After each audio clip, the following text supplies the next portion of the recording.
I'm Vern Taylor, not a prospector, a miner, nor an explorer. And I've never searched for gold or precious stone. But just a short time ago, I did discover a diamond personality, so bright and warm and genuine that I shall treasure it forever. The location of my discovery was a birthday party in Dallas, Texas, the 75th birthday of Mr. R.W. Baxter, prominent business executive, philanthropist, and humanitarian. The party itself was a tremendous success. I enjoyed myself and met countless interesting people. However, the guest of honor wasn't among them. Now, being naturally curious, I inquired about Mr. Baxter. I was told he was in his private office. So I just walked in and introduced myself.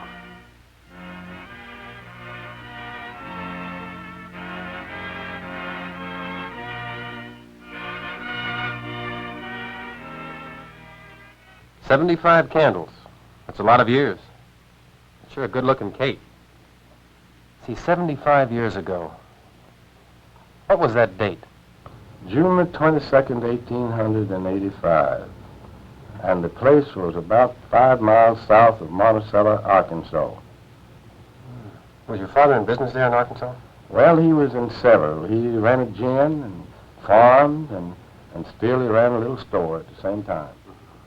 Did you go to school there in Monticello when you were young? Well, there's 4.5 miles south of Monticello, to be exact. I went there about 3 months and 3-4 summers. And then after that, when I was about 10 years old, to be exact, in 1895, we moved about 15 miles north of Monticello, where my daddy then engaged again in the mercantile business. Were you an only child? No, I had the original. There were three boys, one older and one younger.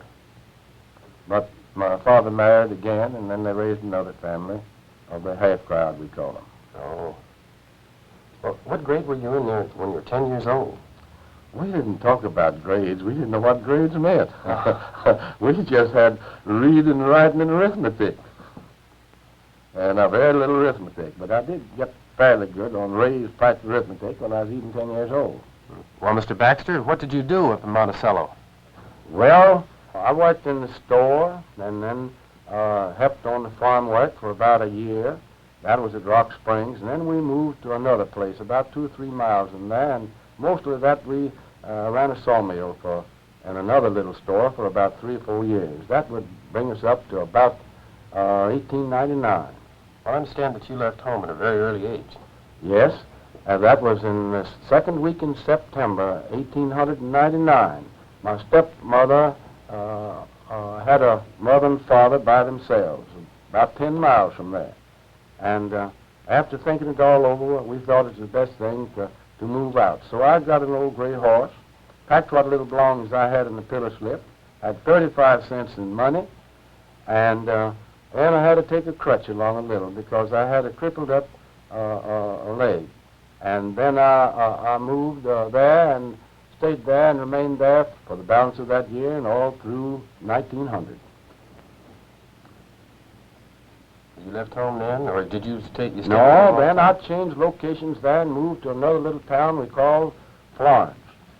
And then I worked for wages, $5 a month from aboard the first year, and the second year on up until I was about 18 or 19 years old. Well, going through all that, how could you get your formal education? I just got about 6 weeks to 2 months in the summertime, and I had to pay board in order to make that. But when I got about 18, 19 years old, I decided that I could probably go to a small college. And then I went to Wilmer, Arkansas, and did janitor service and other things for my board and things like that, and they carried me for my tuition. And then I taught school in the summertime, and that's when I began to try to work forward to get into the profession that I thought I'd like to do, and that is the practice of law later on. Law? Now, I've heard of you as a leader in the insurance business. What does law have to do with it? Well, you see, that insurance proposition happened many years afterwards. We're now getting ready to get our degree from law school, or at least be admitted to practice of law. In doing so, why, we taught school during the 9 months term most of the time, and in the summertime we went to the University of Michigan at Ann Arbor to study law.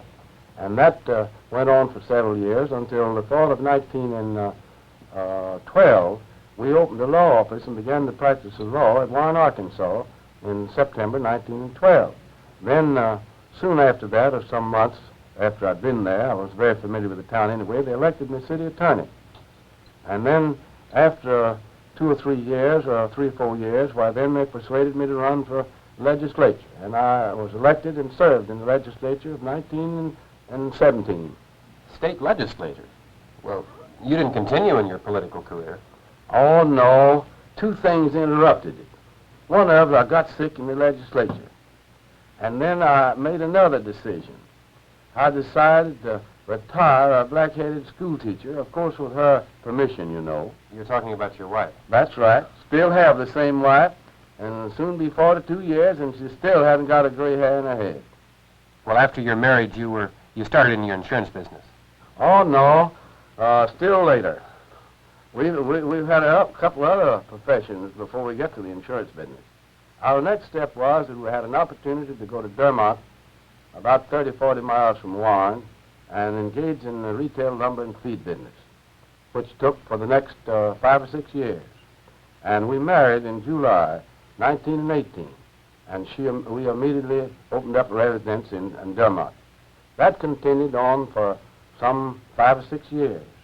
During that time, we served in many capacities. At one time, we were on the school board, president of the Chamber of Commerce, chairman of the Sewer Commission, and chairman of the Board of Deacons in the Baptist Church, and assistant chairman of the Stewards in the Methodist Church, because we were building them a church and they needed my help.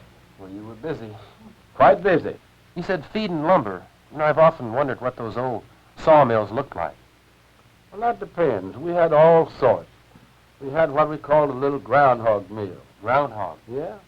One that had a little steam motor, probably 15, 25 horsepower, maybe cut 10,000 feet of lathe from logs that were rolled in by hand with a cant hook.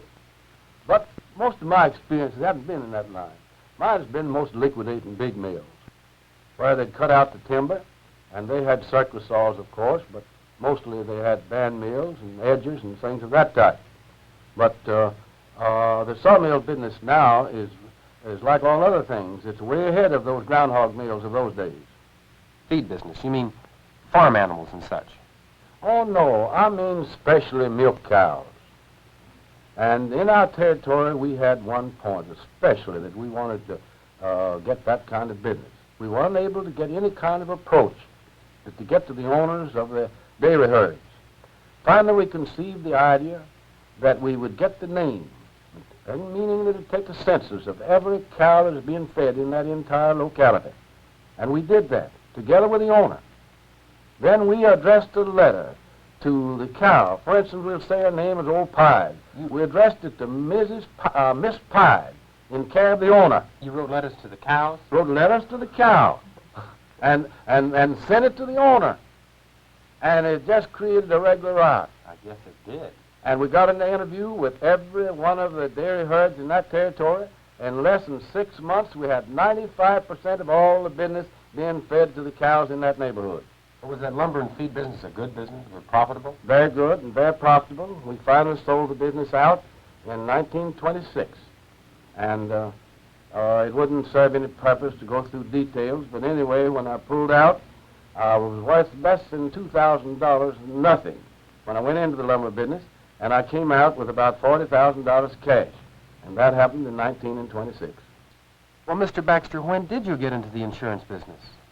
Well, again, I'll have to delay you for a moment. Sometime in 1922, we bought a little land in Harlingen, in the lower Rio Grande Valley of Texas. So in June 1926, we moved to the valley. And because that was a central location of the greatest land boom that country ever had. And what did that town look like at that date? Well, it looked like a frontier shack. For instance, the town of Raymondville, just north of Harlingen, at that time had 400 and some odd people against about 15 or 20,000 now. and they were mostly just grass shacks. And Harlingen had a few buildings, but it was just a very small, unimpressive town at that time. About how many in population? About 17 or 1,800, I believe to be exact, 1,793 people in the census of 1920. Well, did you take part in that land boom? Oh, yes. We bought quite a few pieces of property during the 3 months of the summer of 1926. Finally, we bought a very valuable corner lot in the downtown Harlingen. Well, why was that? Well, we expected to build a office building on it, which we did. Built it in 8 months, finished it up, and believe it or not, in 10 days, or just as soon as we could get them occupied, we had it 100% occupied. Well, how big of an office building did you build in Harlingen? A 9-story building, 140 feet long, in a small town. It looks impossible and very strange, but nevertheless true. A 9-story building in the 20s? In Harlingen? Correct. Well, Mr. Baxter, what I'd like to ask you now Wait just a minute. I know what you're going to ask me. You've asked me 3 times more. When did we organize the Rio Grande National Life? Yes, sir. Well, that was on December the 18th, about 3 o'clock in the afternoon, 1928. We were granted a full stock capital life insurance company and granted a permit to do business on January the 1st, 1929. And after quite a bit of getting ready, we finally issued and registered our first policy on the 3rd day of February, 1929, and that was the beginning of the Rio Grande National Life Insurance Company. Well, was business successful right from the beginning? Well, that's a pretty tough question. You know, to organize a life insurance company and start in business totally inexperienced is not easy. And it wasn't easy then. But we had a good, loyal board of directors, even though they had very little experience. And I can remember now our first members or meetings of that board and how we discussed it. Some of them are gone on, but I'd like to mention 1 or 2 of them. S.L. Gill at Raymondsville is still living. Wayne Sutter was on the first board, and he's still living and still on the board. Dr. Doss, his family is still active, but Dr. Doss passed away a year or 2 ago. But as the year went along, things generally got worse. But I can remember August better than any other month of the year. We had a few salesmen, but they wrote very little business. The company wrote $52,000 of business in August 1929, but during that month, I wrote $48,000 of it myself. Some of that business is the best business we ever had, and some of it is still on the books. Then, as we went into the fall of the year, we had a situation that had to change, and it did change in October, by having the greatest stock crash that this country has known in 50 years. Still, notwithstanding, we considered, all things taken into consideration, that we had had a successful operation. We knew then that in order to build a life insurance company, that we'd have to move to a more central location, preferably in the northern part of Texas. And we made that location in the early part of 1930. I presume your move was to Dallas. Correct. Well, are you happy with your Dallas location? Well, we've always been happy. But it was a great decision when we had to move to new territory. But we found Dallas then one of the greatest cities, not only in Texas, but the entire country. And we had to build a completely new organization. But through 1930,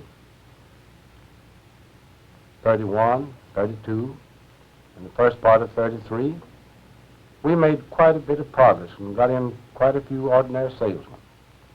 But times continued to drop in this country from the fall of 1929 until they reached the bottom in somewhere in 1933.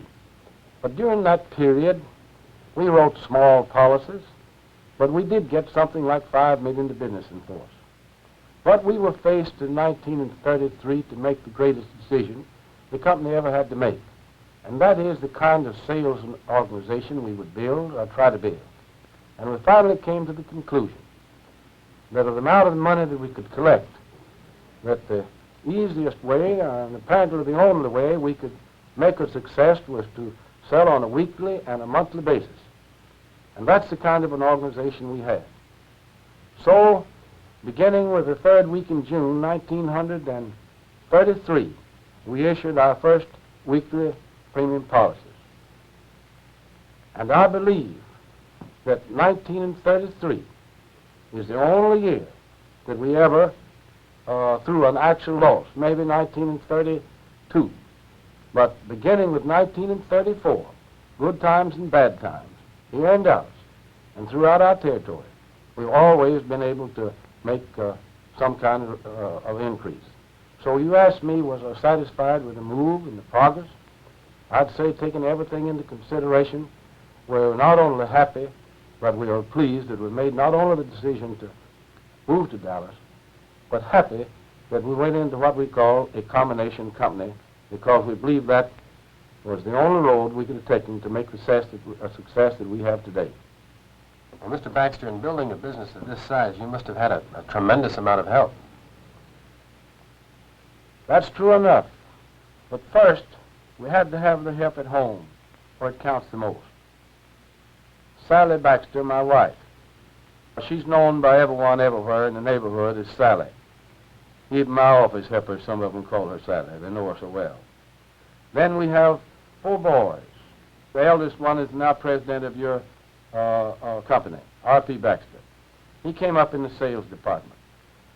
Then we have the senior vice president, Turner Baxter, who came up in the business too. Came up in such a way that he typed policies right along with any other member of the office force, to the extent that one time he wrote as many as 465 policies in one day. He's the head of the accounting department in the inside, largely now. Then we have the third boy, who was with the company a long time, but he's out on his own in the oil business at Midland, but still has his interest, financial and otherwise, in the company, but is not active here. Then we have the fourth boy, W.B. Baxter, who is the mortgage loan vice president, the best one we ever had. All 4 of them hold BBA degrees from colleges. I'm familiar with your business here in Dallas, but is it confined or held to just the state of Texas? It was until August 1954. And at that time, we purchased quite a bit of business and district offices within the Guarantee Reserve. These were located in Arizona, New Mexico, Colorado, Wyoming, and Utah. But still, we operate just as exclusive in Texas, and more so. Well, I understand your position as chairman of the board, but I wonder, are you still keeping an active interest in the business itself? That's been a question that's been discussed quite a bit in the family. But so far as the interest in the company is concerned, and taking an active interest, we have just as much interest as we've ever had. Naturally, we don't manage any offices and don't do any personnel interviewing and things of that kind, because that's been delegated to all the other officers and junior officers of the company. But we keep up with the overall results and come to the office just as regularly as we have ever done, and take just as much interest in the business.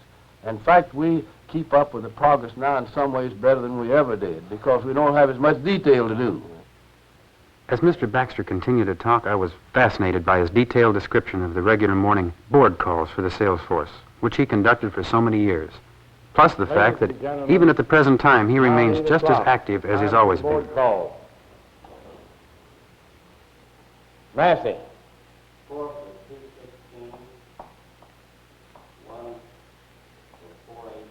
1 for 418. Espinosa. 6 for 214. 1 for 416. May. 7 220. 1 783. Blaylock. 11 288. 2 513. Ford. 12 for 320. One for 520. Totals. 44. 1258. Ladies and gentlemen, we've had a lot of fun in these board calls over the years in different ways. And it's a lot of pleasure to reminisce. But we've come to a more important subject now, and I want to talk about it, and I want every salesman and every person connected with the sales force everywhere to give real attention, because I have an announcement for you in regard to the changes in the birthday campaign, our Founders Month that we've been having in June each year for these 31 years. In 1960, our birthday will be on the 22nd day of June. And instead of having our campaign to end on that date, it's going to begin on that date and be for the entire quarter, 13 weeks. 13 weeks during July. That within itself is not so important. But what is important is that we want it to be the greatest 13 weeks the company's ever had, and here's our concessions in order to get that done. The first thing is that all bets are off in regard to the bonus. We're back where we were a number of years ago, and whether you have good conditions or bad conditions will not affect you. The only real requirement to get in is to have an issue the first week in July and the 13 issues during that time. What do you think about it? If we make the progress we should, there isn't any doubt but what it'll be the greatest 13 weeks the company ever had. Of course, you not having been here during that 75 years can't appreciate the 75 years maybe looking the other way as much as I can. But I think you can appreciate even more than I can. It'll be a happy situation to have this board call remembered that we put on, and every morning for that entire 13 weeks. If we do that, and you carry the bonus forward, it'll cost the company, not taking any prizes or any other consideration into to account, more than $25,000 or $30,000. That'll be a bonus enough. So when September comes around, you'll need a little money for the fall season, children going to school and what have you. But that isn't the real thing. You'll get the real pleasure, Raymond, out of that association all these number of years that you've been with the company. How about making 1960 the third quarter the greatest 13 weeks this company ever had in every debit, in every staff, in every office in this country? Mr. Baxter, this is the most interesting birthday story that I've ever heard about a man or his company. It's impressed me so much that I'd like to invest in some of your insurance. That's the most pleasant issue I've heard raised in a long time. I'm right ready for you. I've got that application right here ready for you to sign. Here's your application, and here's the pen. Thank you. Now, I'll bet when I first walked in here, you didn't think you were going to sell me an insurance policy.